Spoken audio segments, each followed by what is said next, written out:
C'est un honneur pour cette agence qui est en train de se repositionner dans le paysage médiatique sénégalais avec l'appui du chef de l'État. Nous vous félicitons pour la confiance que le président de la République a bien voulu renouveler en vous. Et cette confiance est basée sur votre compétence et sur votre engagement à ses côtés. La confiance qui est placée en vous, parce que c'est la deuxième fois que vous vous retrouvez à la tête de cette structure, après l'avoir dirigée, si je ne me trompe, de 2014 à 2019. Nous ne pouvons vraiment pas vous remercier parce que ça montre qu'aujourd'hui, l'importance que vous accordez à l'information, c'est vraiment quelque chose à saluer. Bonjour, messieurs les directeurs généraux. Bonjour, chers collègues. Monsieur le directeur général de l'Autorité de régulation des télécommunications et des postes, vous avez dirigé cette entreprise nationale, cette instance de régulation pendant 5 ans, de 2014 à 2019. Et tout récemment, le président de la République vous fait encore confiance pour la même entreprise. Comment est-ce que vous accueillez cette marque de confiance du chef de l'État et comment est-ce que vous allez aborder ce nouveau défi-là? Merci beaucoup. Vous me permettez d'abord de remercier mon frère, le directeur général de l'agence presse sénégalaise, M. Sy, le féliciter pour le travail remarquable qu'il est en train d'abattre depuis qu'il est à la tête de l'APS. Je le remercie également, remercier l'ensemble de vos collaborateurs pour cet accueil. Pour en revenir à la question, je voudrais d'abord rendre grâce à Allah le Tout-Puissant, remercier son Excellence Monsieur le Président de la République pour cette confiance renouvelée à la tête de l'Autorité de régulation des télécommunications et des postes. Remercier son Excellence Monsieur le Président de la République pour m'avoir fait confiance pour une deuxième fois à la tête de la RTP. Je pense que j'ai dirigé cette structure pendant 5 ans, avec une pause de 4 ans. Par la volonté du président de la République, je suis revenu à la RTP. Je suis revenu à la RTP parce qu'il m'a aussi permis d'avoir une expérience gouvernementale pour les 4 années dont j'ai parlé tantôt. Je suis revenu dans une maison, si je peux m'exprimer ainsi, que je connais très bien. Je connais les hommes, je connais les procédures, je connais également le secteur. Et comme je le disais tout à l'heure, je suis nanti également d'une nouvelle expérience gouvernementale. Donc cela rend les choses beaucoup plus simples pour moi. C'est la raison pour laquelle je n'ai pas perdu du temps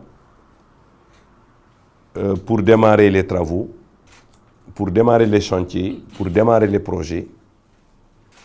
Parce qu'avec le recul, pendant 4 ans d'absence, cela m'a permis d'avoir des idées nouvelles. Mais également, cela m'a permis de mieux appréhender certains enjeux de la régulation des télécommunications et des postes.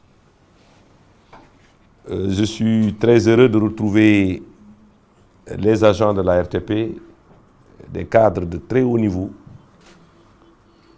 qui ne demandent qu'à être bien encadrés pour produire les résultats escomptés. Sur cela, je pense que nous sommes bien partis.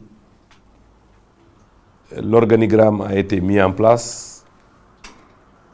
Tout ce qui devait être nommé ont été nommés. Nous avons démarré les projets et les programmes. Et Inch'Allah, les Sénégalais seront bien édifiés sur ce que nous voulons faire pour ce pays. et bien sûr avec les instructions que nous avons reçues de la plus haute autorité, de son Excellence M. Macky Sall, président de la République. Merci, Monsieur le Directeur. Une question. Les griefs des usagers portent également sur la cherté des tarifs de communication et d'Internet. Que fait l'ARTP pour que les opérateurs revoient ces tarifs à la baisse? Vous savez, il y a des tarifs qui sont encadrés par le régulateur. L'opérateur a l'obligation d'informer le régulateur avant tout lancement d'une nouvelle offre. Il a également l'obligation d'informer avec une information abondante et massive en direction des usagers. Vous savez, le contexte économique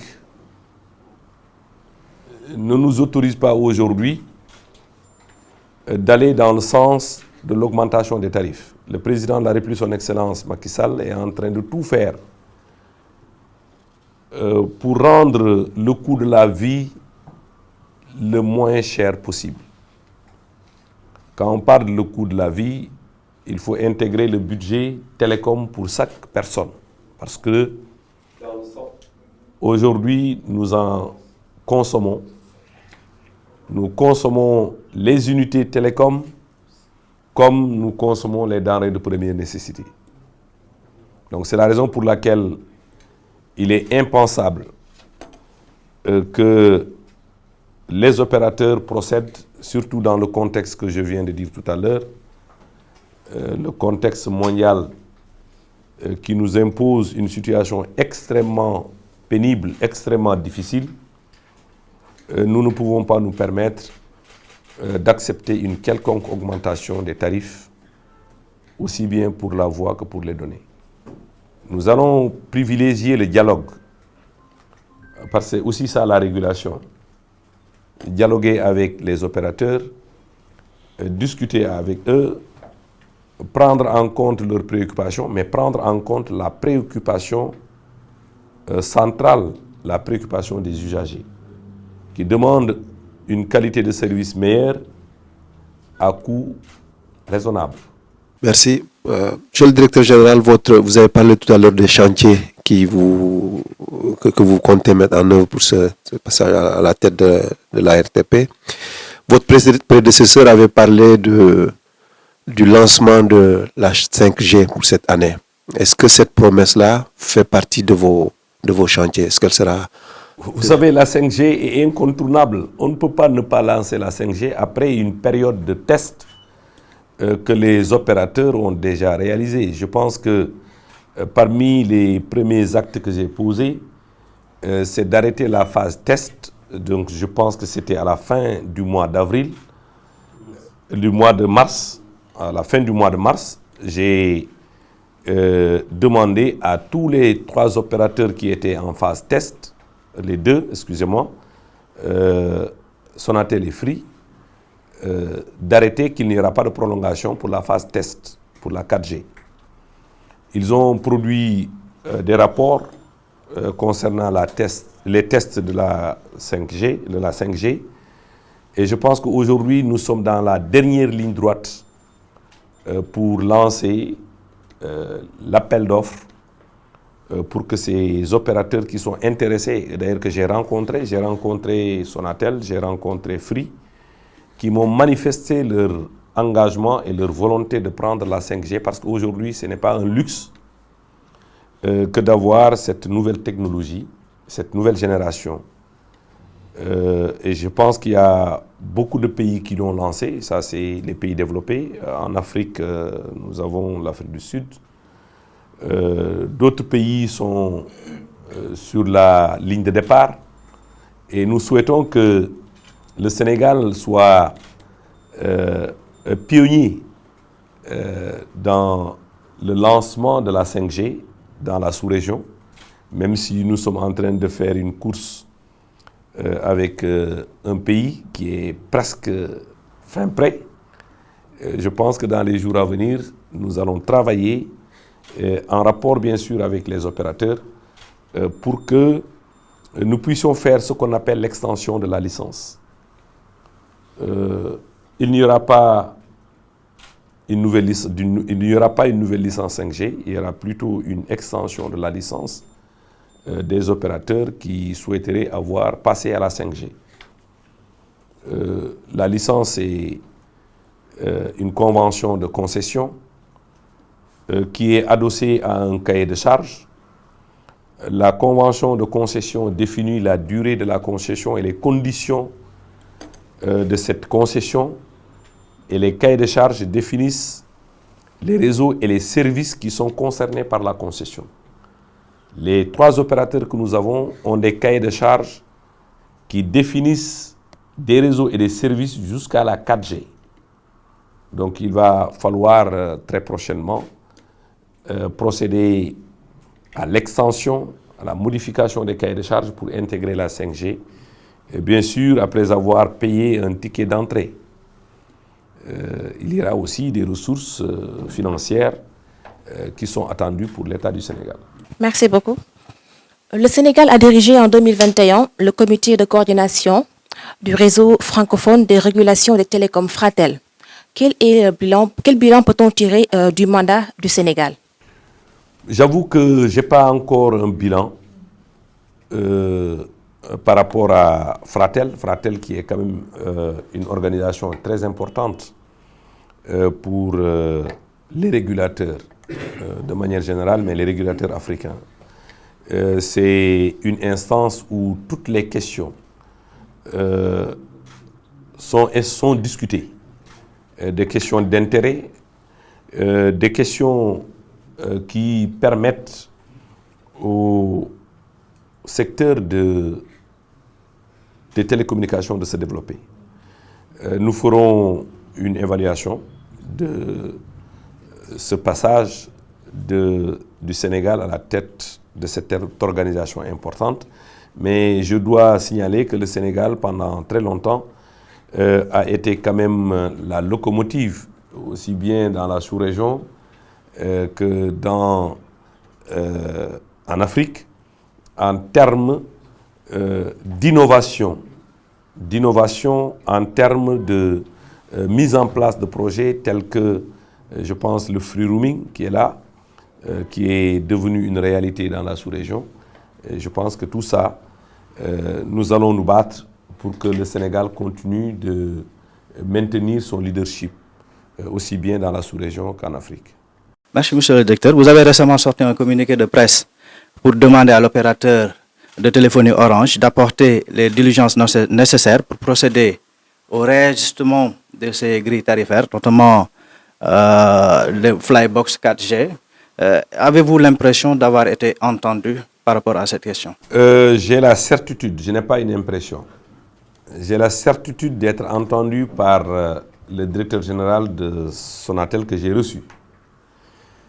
Dans l'intérêt, bien sûr, de l'opérateur, mais également dans l'intérêt des Sénégalais.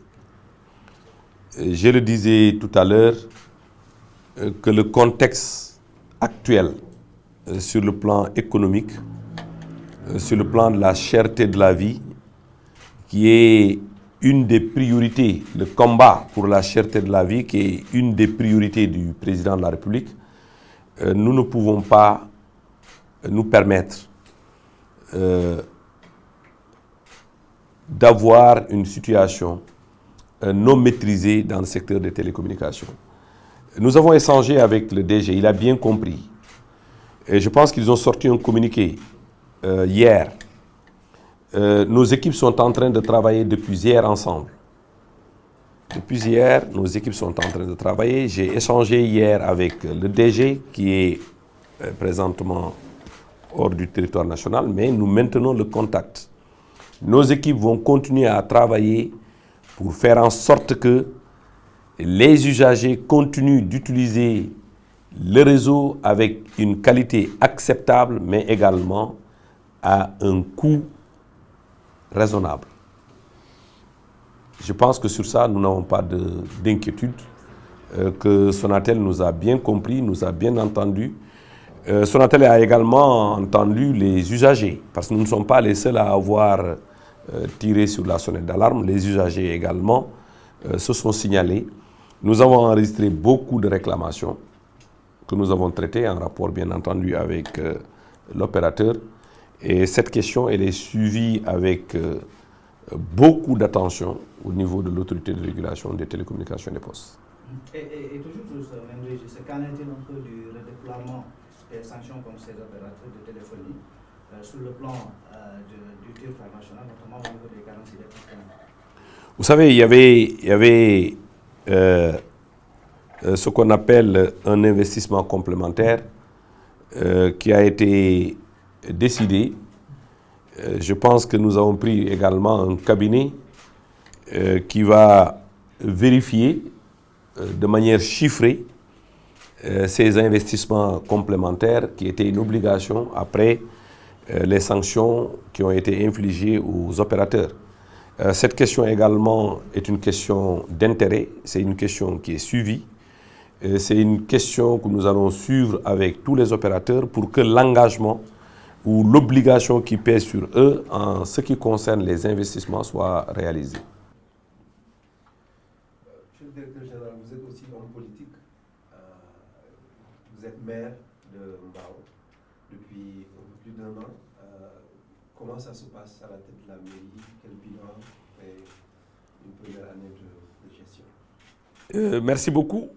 Vous me donnez ici l'occasion de féliciter ou de remercier les populations de Mbao qui m'ont fait confiance. En me mettant à la tête de la mairie de Mbao. Je pense que nous faisons partie de cette génération de maires qui ont été élus au suffrage universel, direct. Ce qui veut dire que les maires qui ont été choisis n'ont pas été choisis sur la base des combines et des combinaisons. C'est des maires qui ont été choisis par les populations sur la base de leur confiance.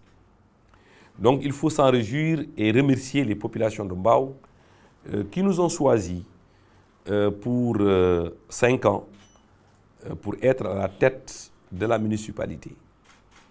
Nous sommes venus avec un programme qu'on appelle le Pacte 115. Un programme très ambitieux, un programme qui vise à faire bouger les lignes dans les compétences qui nous sont transférées. Je pense que l'année dernière, nous avons essayé de faire quelque chose. Quand je suis arrivé à la tête de la mairie, j'avais trouvé un budget de 900 millions. J'ai fait modifier le budget parce que le budget n'était pas totalement approuvé. J'ai demandé à ce que ce budget soit revu. J'ai porté le budget à 1,5 milliard. Je suis heureux de constater qu'à la fin de l'année, nous avons atteint le recouvrement à presque 100%. Nous avons fait du 100% de recouvrement. La preuve, nous avons utilisé nos excédents de fonctionnement pour financer des investissements. Quelque chose qui est extrêmement rare dans une municipalité. L'année dernière, nous avons construit. Vous savez, la première chose qu'il faut faire, c'est de mettre les agents dans des conditions de travailler. Nous avons construit un bâtiment l'année dernière dans l'enceinte de la mairie. Nous sommes en train de construire l'état civil. Un autre bâtiment est en construction R+2. Ceux qui connaissaient la mairie de Mbao, s'ils font un tour, ils y verront un changement radical. La mairie était inondée chaque année. Pendant l'hivernage, la mairie est inaccessible. Notre combat, c'est de rendre la mairie accessible 12 mois sur 12. Nous y travaillons et Inch'Allah, nous avons la certitude que nous allons atteindre cet objectif lors de l'hivernage prochain. Nous travaillons dans le domaine de l'éducation pour apporter notre appui au secteur de l'éducation. Nous avons doté des imprimantes, des photocopieurs à l'ensemble, presque à l'ensemble des établissements scolaires. Nous avons construit des toilettes dans l'ensemble des établissements scolaires. Là où il y avait des toilettes en état de dégradation, nous les avons remis à niveau. Nous avons recruté des femmes de charge pour assurer la propreté. Dans le domaine de la santé, nous avons lancé la construction d'un poste de santé à Kermbaïfal, à Kamb. Le poste de santé existait, mais était en location. C'était loué. Je pense que cela, il fallait tout faire pour divorcer avec cette pratique. Nous avons lancé également un marché cette année pour construire le poste de santé de Petit Mbao. Le marché est lancé. Je pense que l'évaluation est faite, je pense, il y a 2 jours de cela. L'ouverture a été faite, on est en train d'évaluer. Les murs de clôture des cimetières totalement pris en charge vont être rénovés. Les murs de clôture des écoles qui étaient presque tombés dans certains endroits, nous avons mis en place un budget. Nous allons clôturer également cette année un terrain pour les jeunes de Kermbaïfal. Nous avons l'ambition, cette année également, de mettre un focus sur le secteur de l'assainissement.